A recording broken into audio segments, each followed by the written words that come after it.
Hey guys, Excoundrel here, bringing you a Bleeding Edge guide post-shield nerf, post-Bane of Tyranny nerf. I'm hoping this helps you out for anyone that is kind of struggling to know where to go with their Bleeding Edge build since the nerf to the shields. And this is going to show you a Bleeding Edge build that is very viable at level 100 plus. In fact, at the end of this video, I'm actually going to go and start my first level 100. I've been breezing through the rest of the levels at level 67 right now. I've had no trouble clearing up to level 100, so I'm sure this is going to be able to push me further than that. And this is a Bleeding Edge build that basically balances damage between on-hit, critical strikes with a two-handed weapon, as well as ailment damage coming from the bleed itself. What we're going to do is we're going to split this video up into skills, and we're going to split it up into passive tree, stats, and gearing, and then we're going to... So this is my overall passive tree right now, and just to give you some context, this right here is the Time Weaver section. So up right here is the Child of Fury, just so you can get your balance correct. This right now is the Warmonger, and this right here is the Scholar, so just knowing which way to rotate your inner and outer rings. So I've got Time Weaver, Child of Fury, Scholar, and Warmonger, and this one should be pretty self-explanatory because there are only 3. I'm going to go through individually what I've done with this tree, and we're going to start off with where I started. Now, I'm going to talk about the points which I think are important and the points which I think are not. So, starting off in the Soldier, I went from here, picking up all of the rage cost reduction and maximum health nodes all the way over, and picked up an early lock into Soldier, which gives me 60% critical hit chance score. This can be dropped later into the game. 60% critical hit chance score is not that important. These two nodes can definitely be dropped. The critical hit damage is nice, but these two nodes can definitely be dropped later into the game. I then also picked up rage conservation time and rage taken per hit in the heat of battle. This can also be dropped once you have enough rage generation naturally through some gear stuff. But right now I feel comfortable keeping it. So these, well, potentially 1, 2, 3, 4, 5, 6 points can be allocated elsewhere, and we'll talk about them later. I did not pick up this here at the start. I picked it up later on. I'll talk about that in a second. I then moved over into the Scholar tree, picked up the nodes that you see here, including max willpower and rage, and then moved over to this, the attrition strategist, meaning that you have a 60% ailments chance score. This can probably also be dropped later on if you get enough wisdom, but right now I haven't done that. I then moved down into the Warmonger tree, took all of the plus damage nodes, including attack damage and the melee weapon damage, all the way down to the 25 ferocity. If you want to, you can also take the move speed and attack score, but I didn't think it was worth it right now. I then picked up the Feast for Crows global life leech, which helped me survive. I then went over and picked up Manic Slaughter, and very, very importantly, this is one of the most important nodes for rage users that not many people talk about, 35 rage generation on kill. For something like Bleeding Edge, which is so rage hungry, when you're diving into big packs, this will keep your rage at tippity top pretty much through all of those packs. I then moved over very quickly to pick up Child of Fury, and that allowed me to maintain my rage pretty significantly. I then moved down and picked up the Dire Juncture, as well as picking up the Practice Stamina over here. This gave me ailment stacks, but also Dire Juncture is one of the most powerful defensive nodes in the entire tree. You take 40% of an enemy's attack damage straight away, and then the rest is inflicted 1 second after the hit, but you lose an overall, if you take this node here, 10% of your maximum life. This is important because actually with the global life leech, this applies on the next tick of life generation. You can actually offset 60% of the enemy's damage with your life leech. So essentially, you're reducing your overall damage taken by 60% as long as you are leeching life at the same time as well. And especially with the amount of damage that you do with this build, you leech an insane amount of life, so it's not too bad. I then moved over and picked up Grievous Afflictions, which allowed you to apply additional ailments, and then I moved up picking up Primordial Insights, which I'm not so sure, I might still be bugged, but when it gets unbugged it's going to be very powerful. And then moved up picking up Kabbalist, and then over to Immortal Offering and also Insidious Decay, meaning that you can inflict more stacks, but you deal less damage that is not damage over time, and you also picked up Immortal Offering, which grants plus damage for killing enemies that have stacks on them already. So that is the current tree.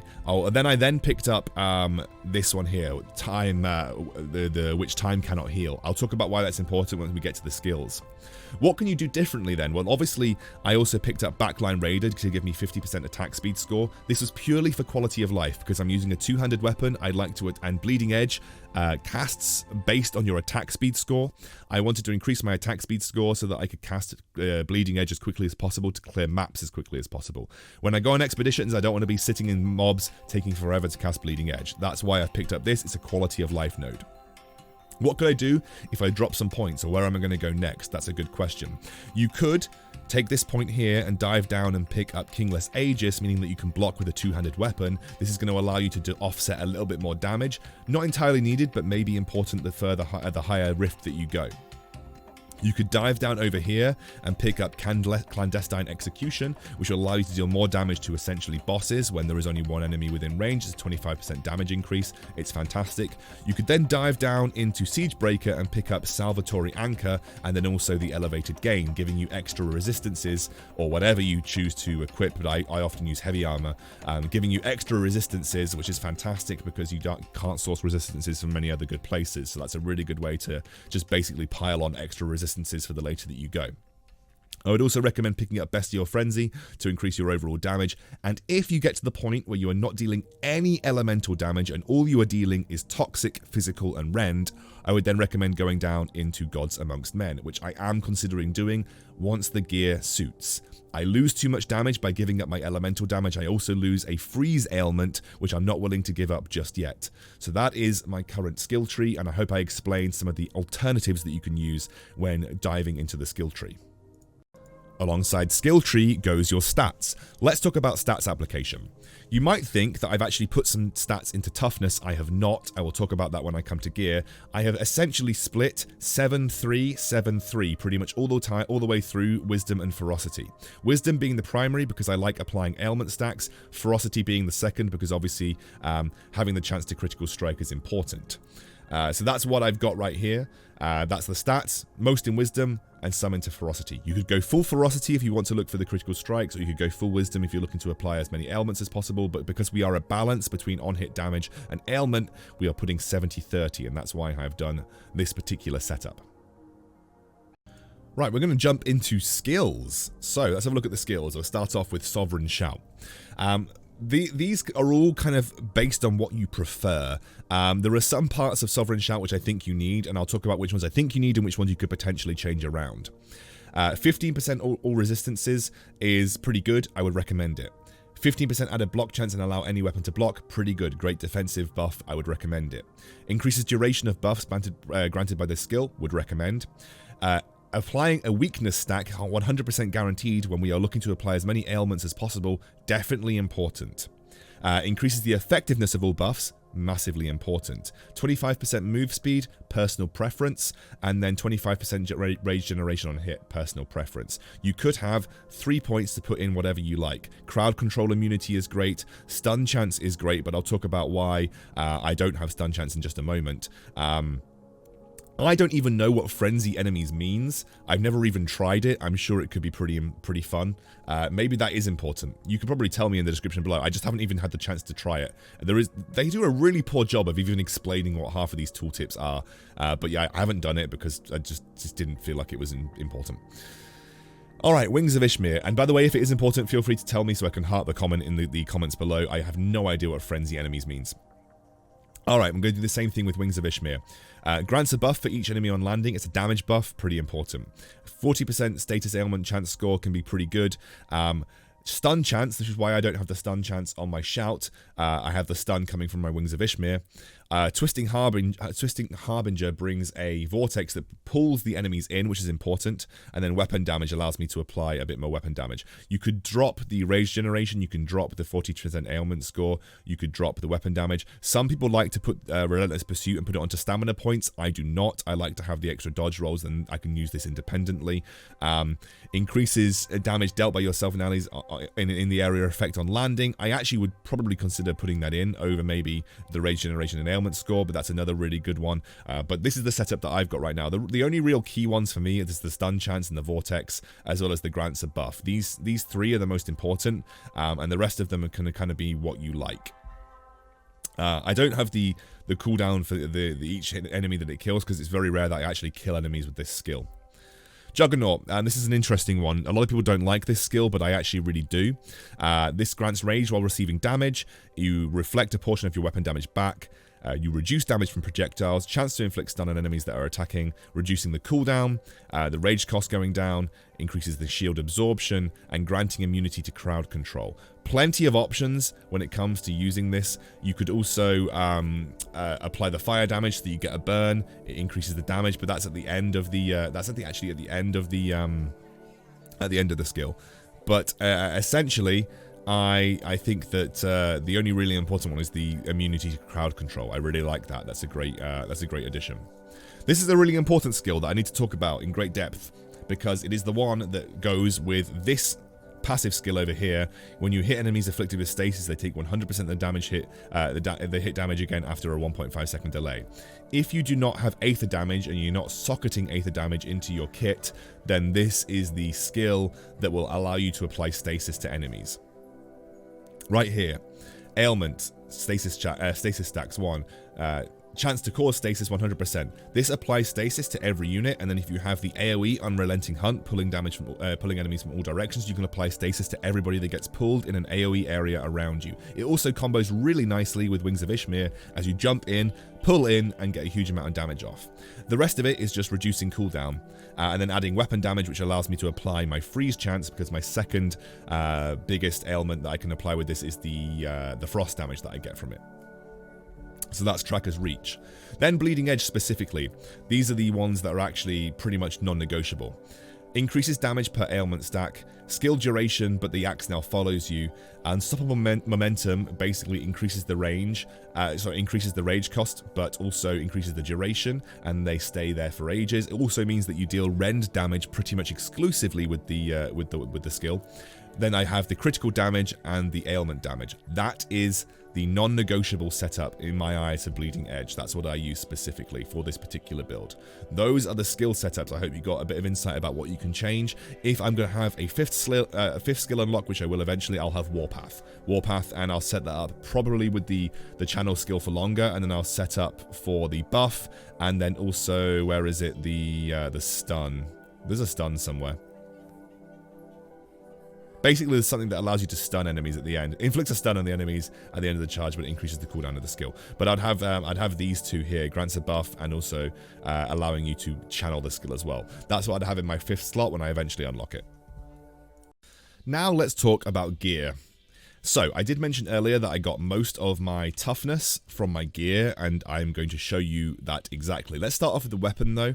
Most important thing for the weapon is the total damage, because you are dealing damage based on your weapon score. You want to have offensive 1 sockets so you can add rend damage. If I had 3 offensive 1 sockets, I'd add rend damage to all of it.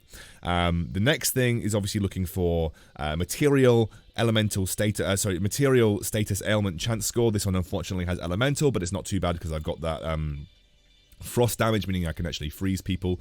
But realistically, if I had physical rend and toxic, that would be great because I could focus all of my damage into material and allow me to go for that gods amongst men node, which you can see here. That allows you to increase 50% material damage, so you massively increase my DPS. But I'd lose DPS right now because I have so much frost damage on this thing. That's what you're looking for in a weapon. With pretty much all your armor, but I'm going to go through it individually. Boots, I want toughness or ferocity.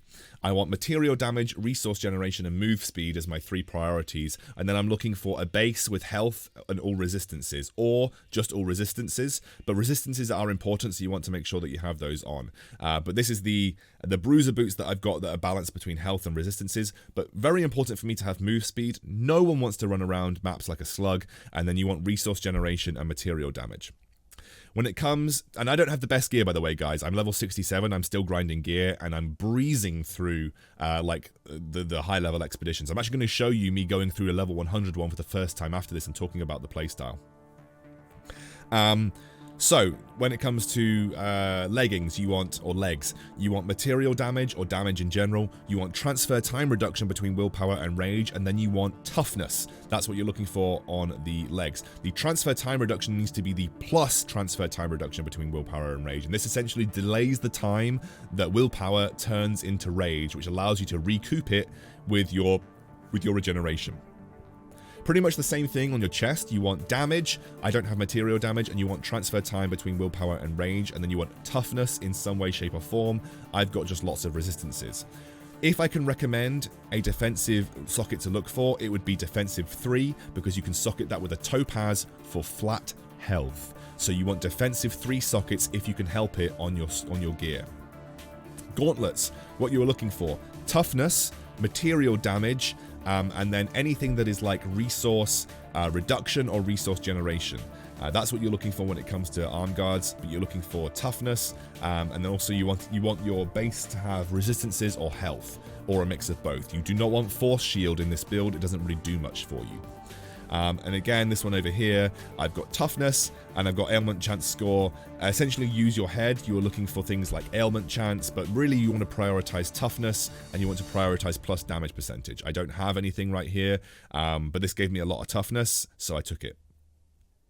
Helm, you want material damage, and you want transfer time reduction between willpower and rage, and then you're looking for toughness or ferocity, and then you're obviously looking for a helm that's going to give you resistances and health. That's what you're prioritizing. Shoulder pads, you are looking for plus damage, toughness where you can, and also resource generation and rage and willpower cost reduction. Rage and willpower cost reduction are a big one. It's going to allow you to cast Bleeding Edge more frequently and also reduce the amount of rage that it actually costs in general. That's what you're looking for here. Now we come on to the jewelry, which is the most interesting part.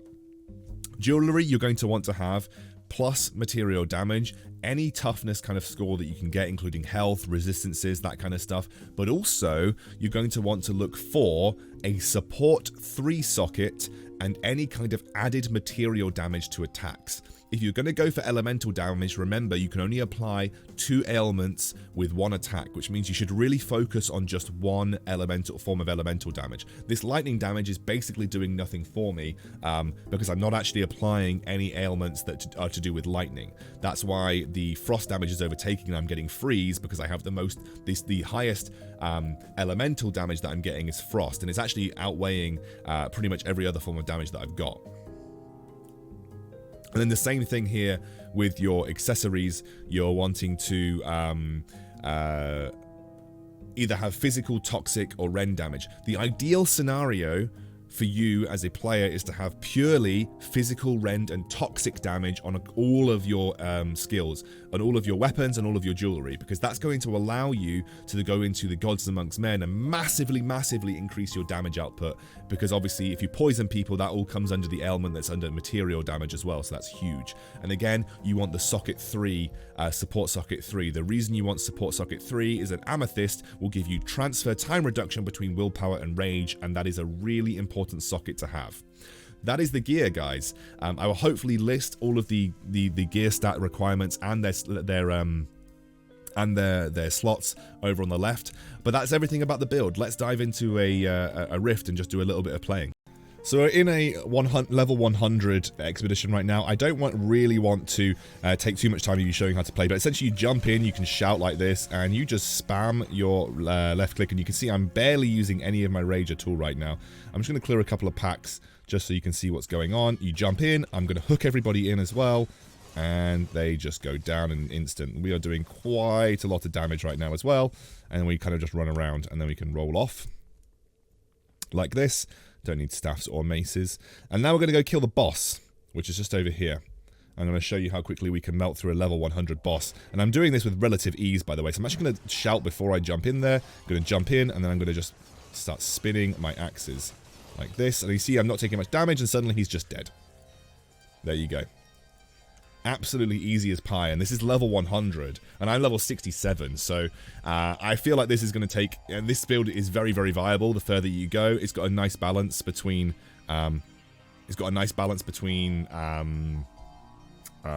defense and offense. It has a mixed damage in terms of ailment and also on hit damage. Yeah, I enjoy this build, guys. I'm really enjoying it, and you don't even need the busted Bane of Tyranny node to make this build absolutely insane.